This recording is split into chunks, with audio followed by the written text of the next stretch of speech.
So for those who don't know me, some short credentials. I worked on Composer and Packages, and I maintained those too. Also Monologue and a bunch of other like smaller projects.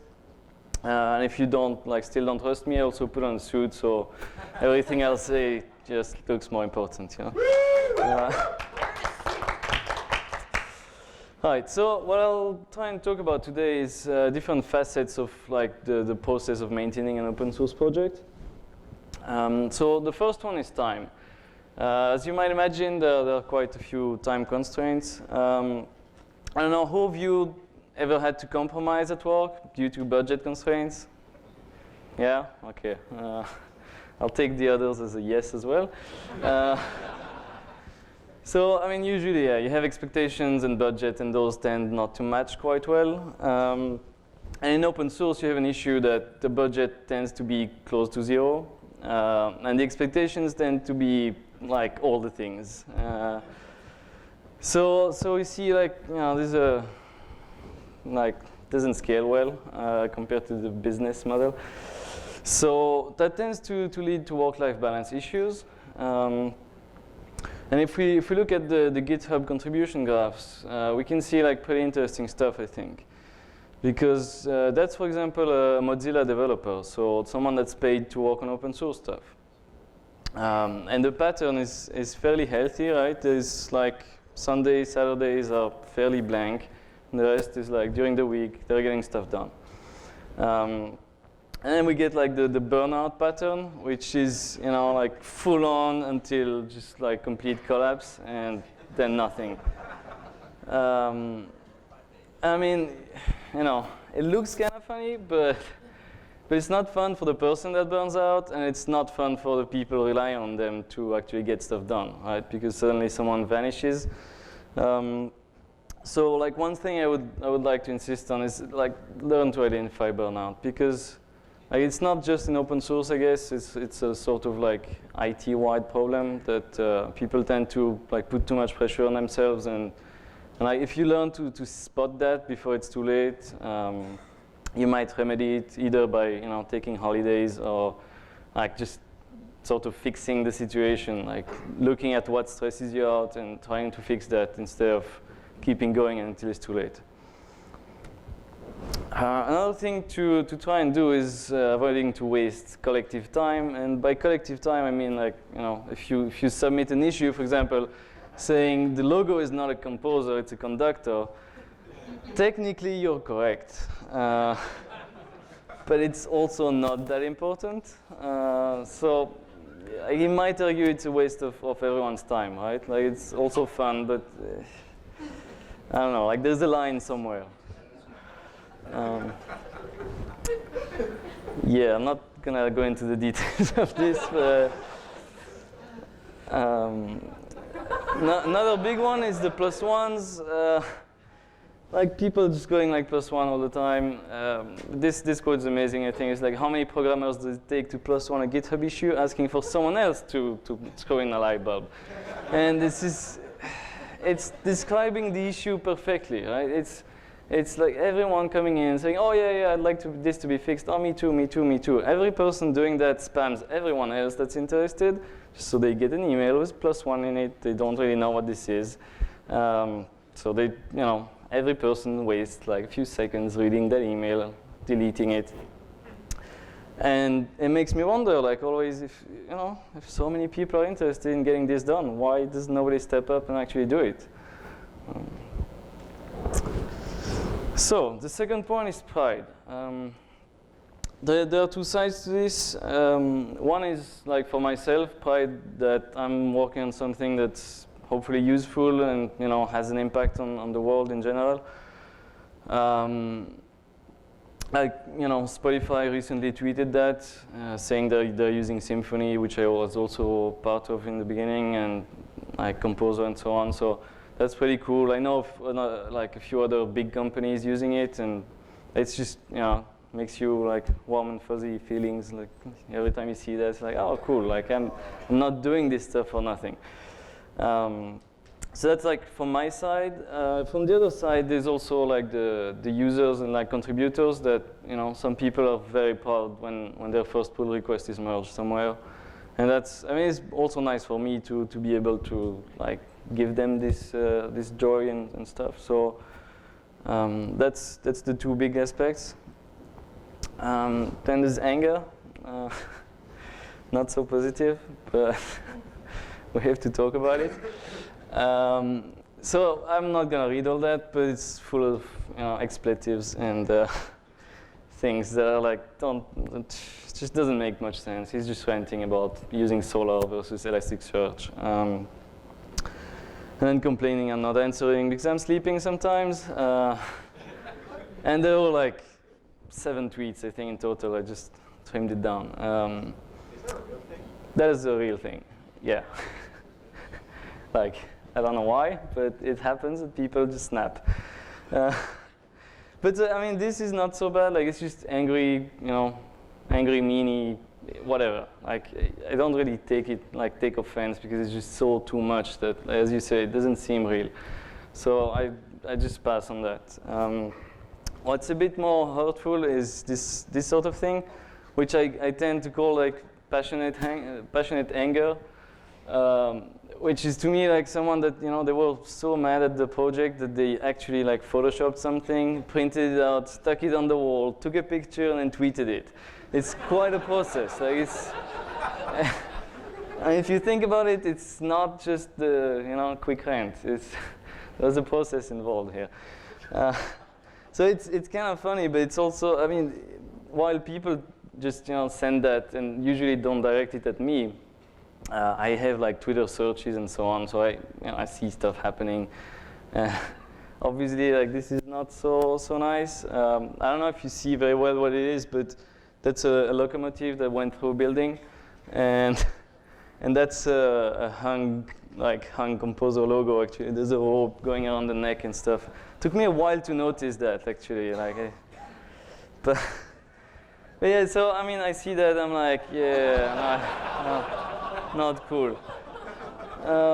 Because obviously, like again, they don't direct it at me, but it's hard to detach yourself, right? It's kind of your baby, your project, and so yeah, it's difficult. But if I see other projects, this is an extract from a post by Leonard Pottering, who works on systemd. So I don't know if you heard about the controversy around systemd, but like a lot of people get really angry. And that's like Linux community stuff. And we see that like they made petitions for him to stop working, collecting bitcoins to hire a hitman. That's pretty fucked up. And like, yeah, a song about him, like, I don't know, with suggestions of violence.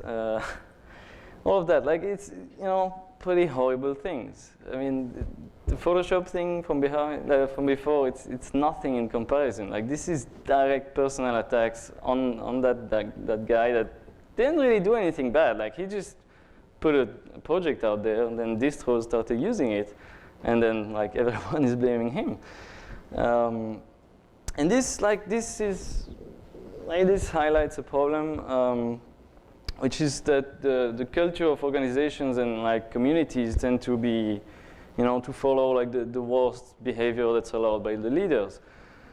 And like I think Linux is a particularly good example of that because like Linus at the top, if you have seen like comments by him, he tends to be fairly aggressive himself.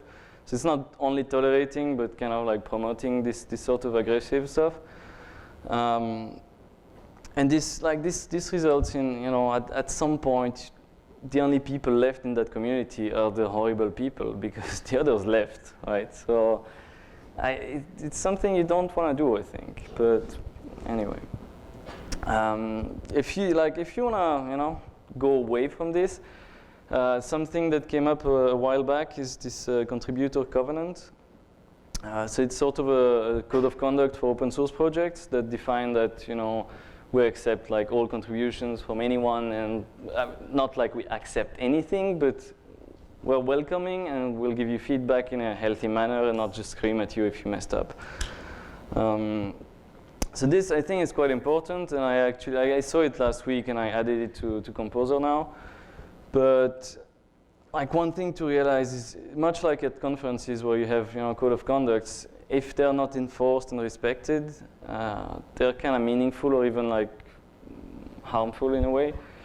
So if you do add it, I would really like just own it, like enforce it and make sure that like people that mess up get told that this is not okay, because that's also a way to signal that we're a nice community, and I've seen it like in various languages as well. Like the level of response tends to differ a lot just due to the core, like the core group of contributors and the way they act.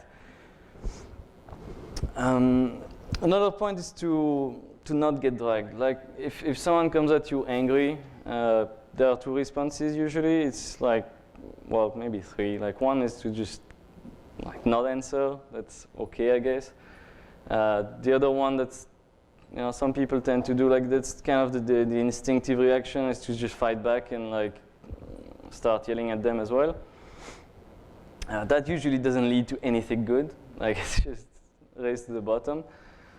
And the third way, which I try to do, is to just like look at the facts of what they are saying, and if there are no facts, I ask for more information. But it's like saying, okay, look, from all the angry rant there, what I take is that you're not happy because of that.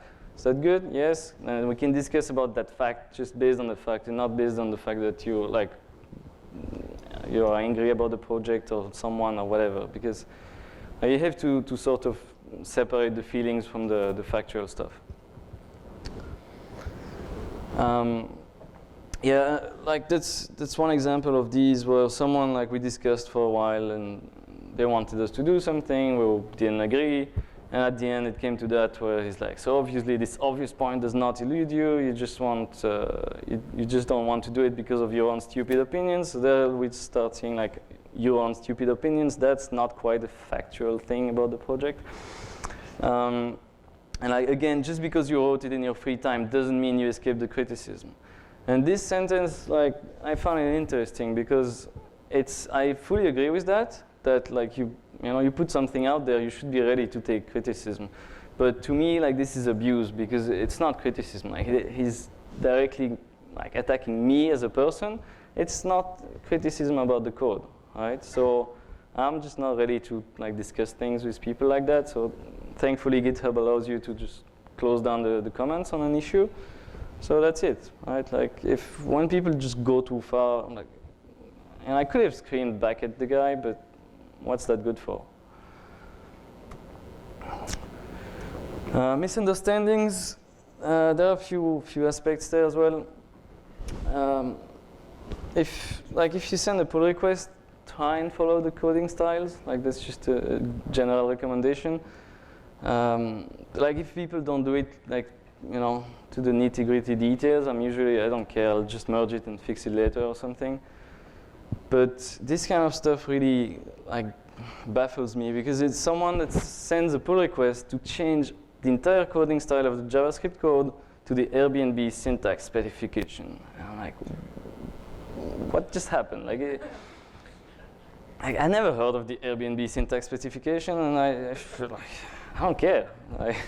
To be honest, there was a coding style, and we were following it, and it's fine, Like, if you want to do that, at least just come in up front and ask for this. Like, I don't get it. Like, that's a complete waste of their time.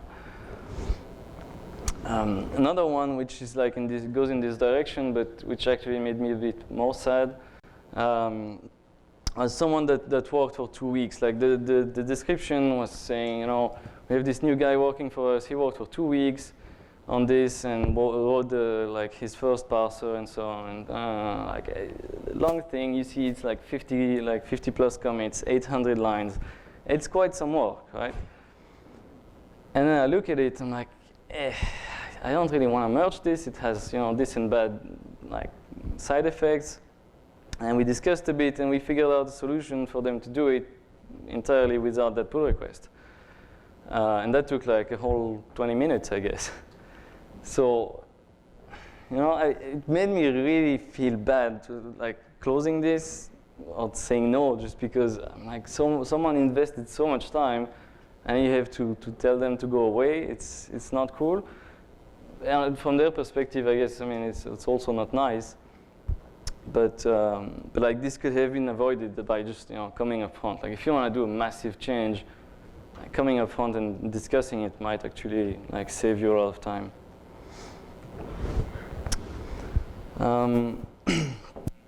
Guilt is also pretty interesting. I don't know who of you remember the Bumblebee. I think it was called Bumblebee. It was a Ruby project.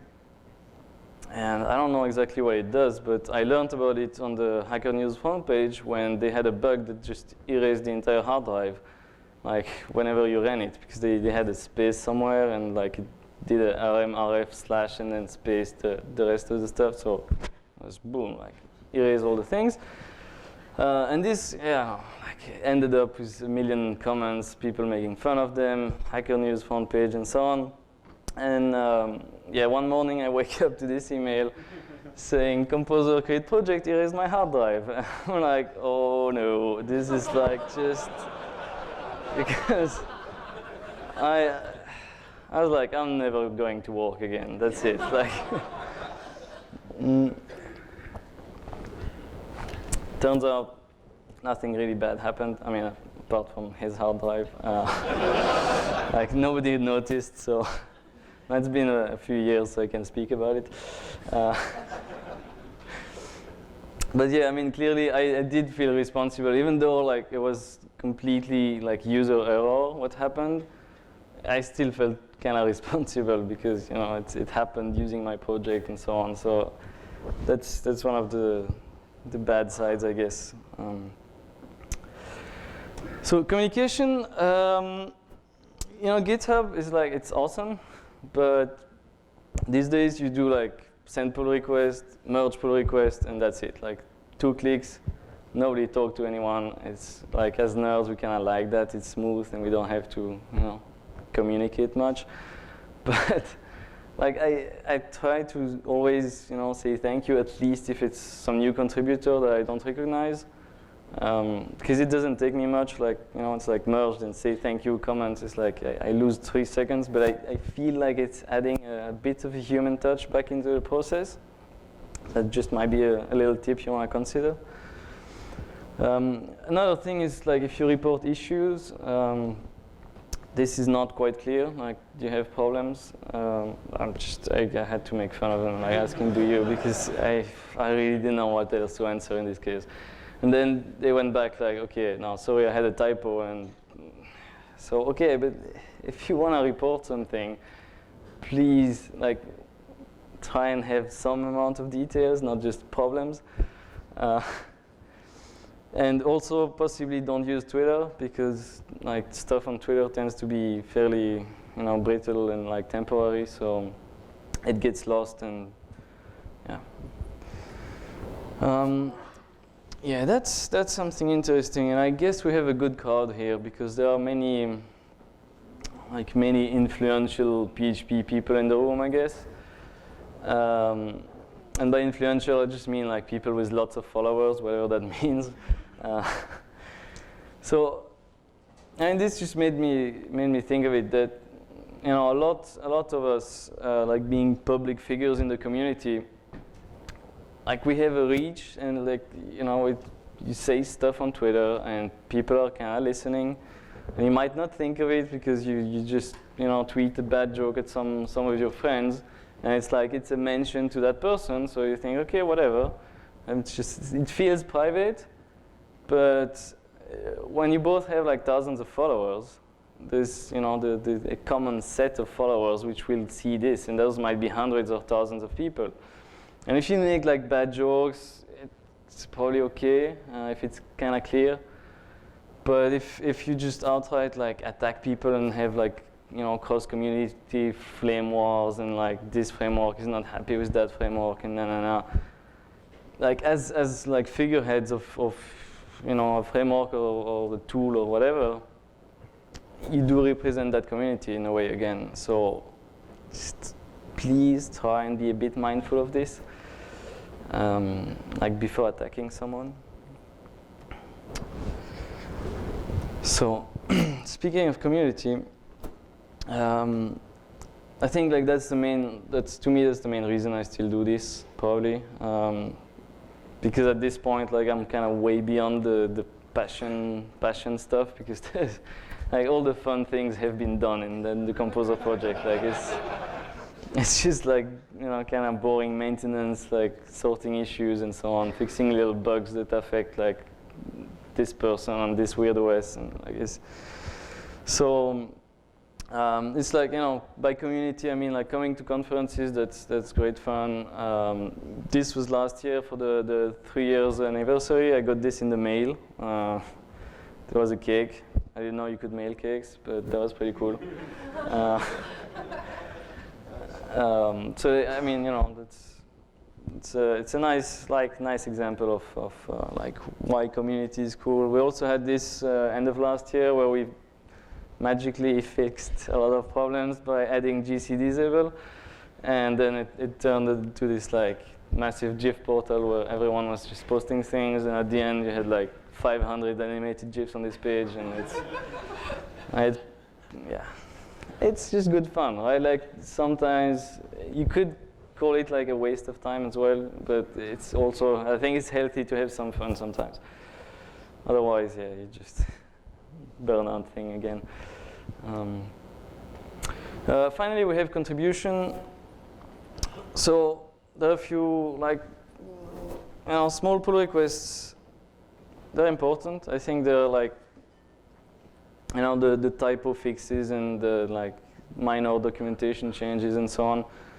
They're fairly critical because they're usually the way people get started. Like it's the gateway drug into contributing. So they should definitely be encouraged. Like, you know, we have in the docs this link so you can edit, and it sends you directly to GitHub to the edit page. So if you spot a typo, you can just easily fix it. But on the other hand, like the notion of small pull request is also misleading, because sometimes you have a one-line change and it feels like it's fine, but if you merge it, the entire project explodes. And or like, you know, you might have like quite often, or like let's say more often than people think, there are unintended consequences to just like minor changes. So yeah, try and be patient. Like if you send something and it's not getting merged for months or years, like sometimes it's just, yeah, it's like bandwidth at some point. Like you have only so much time to review things, and it is quite critical to review things, because yeah, like innocuous changes can really mess up your day. Finally, it's not just code, right? Like there's staging issues, like contributing to the docs and so on. Like there's tons of stuff you can do if like code is not your thing, or if you're too scared to contribute code, just start with something else. Okay, so to sum it up, I think open source is like tends to be seen by mostly companies as just like putting stuff out there. Like, you know, we just flip the switch from private to public. It's not quite true. It's a bit more than that. And from the consumer point of view, it's also more than just getting free stuff, right? Like to me, that's all the open source process is, you know, reviewing pull requests and like sending issues, commenting on them, like mentoring people, bringing them in, like helping them to contribute. Having, like, as I said, like more than just the code that's public. It's documentation, the README, the changelog, you know, we discussed as well yesterday the contributing.md and so on. Like there's, you know, a lot of stuff that goes around the code. And this, I mean, if you look at this list, it's all things that all of us can do, right? Like, I mean, on any project, you can just go there and start doing this stuff. Nobody will stop you, because, like, there's no merging pull request here. That's the only part that only the maintainers can do really, is merging the pull requests. Everything else, we can all do it. And I think that's quite, I mean, I never thought of it that way, but it's quite interesting that, we're all kind of doing the same. So, yeah, maintaining projects, it tends to feel like you have a bunch of ungrateful people sometimes using the project, and it's like it brings you down, but like especially large projects, it can really bring you down. But I think it's quite critical not to quit and like not to let it go until you completely burn out. I mean, I had like last summer, I just got to the end where I was like, okay, I'm done here. For 2 months, I pretty much didn't read my emails or do anything, which felt nice at the time. But then I came back to like over 1,000 GitHub issue emails, and I still didn't catch up with that. So, so yeah, like just try and take shorter breaks when you see that it's getting too much, because like quitting completely or even like quitting for long periods can be really damaging. And if you quit, like, you might not get the cake at the other end. So, so it is nice cake, yeah. So yeah, like I think really people who consume this whole like open source software should try and be nicer to those that produce it. And by that, I don't mean, or like that quoted tweet doesn't mean that is just like you have to be nicer to me, but again, like as I mentioned, it's all this one big process, and we're all kind of part of it.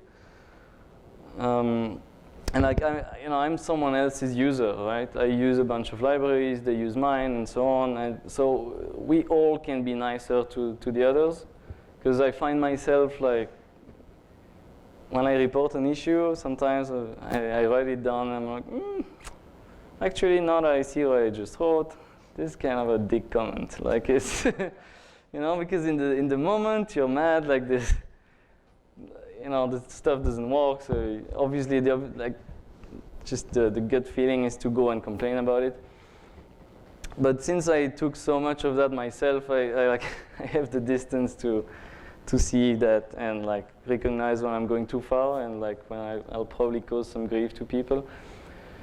So yeah, I tend to just take a few minutes and rewrite it or something, like be a bit nicer afterwards. And I hope that by showing this, I'll also help you to like have a bit of perspective when you interact with the open source stuff.